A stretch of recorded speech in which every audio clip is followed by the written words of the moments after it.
नमस्कार।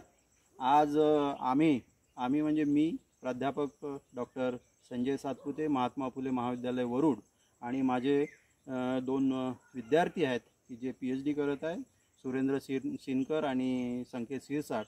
त्यांच्यासोबत आम्ही आज जंगलात आलो आहे आणि या झाडाच्या शोधात आलो होतो। ते झाड आज आम्हाला इथे मिळालेलं आहे। सिद्धेश्वराचं मंदिर आहे इथे बाजूला जंगलामध्ये आणि त्याच्या बाजूला हे झाड आम्हाला दिसलं।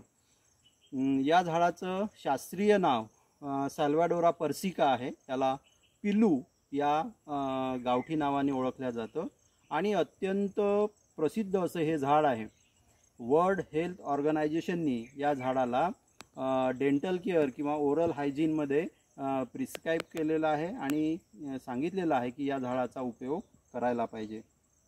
आणि या परिसरालगत एक गाव आहे, त्या गावातील लोकसुद्धा या झाडाला मिसवॉक ट्री असं म्हणत होते आणि या झाडाच्या फांदीने या फांदीचा जर ब्रश केला तर यानी मुखाचे जेवढे काही आजार आहे किंवा दाताचे हिरड्यांचे जे आजार आहे ते बसतात असं ते म्हणतात।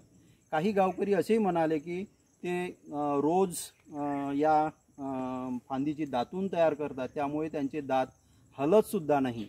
आणि जो आपला मुस्लिम समाज आहे त्यांचे जे धर्मगुरू लोक आहेत ते तर नित्यनेमाने याच झाडाचं दातून करून वापरतात।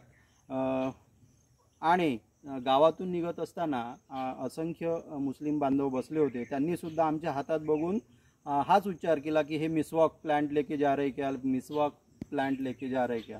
तर अशा प्रकारे ओरल हायजीनसाठी अत्यंत आवश्यक असं हे झाड।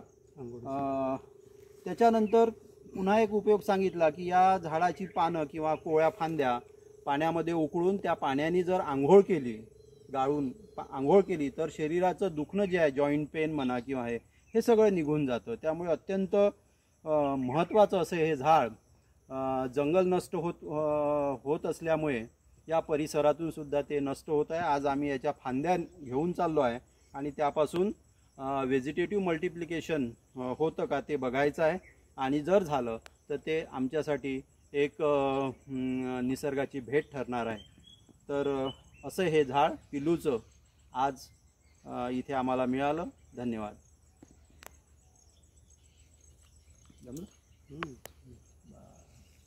ती साल घेऊन गे रे, थोडीशी सालीचं ते घेऊन घे।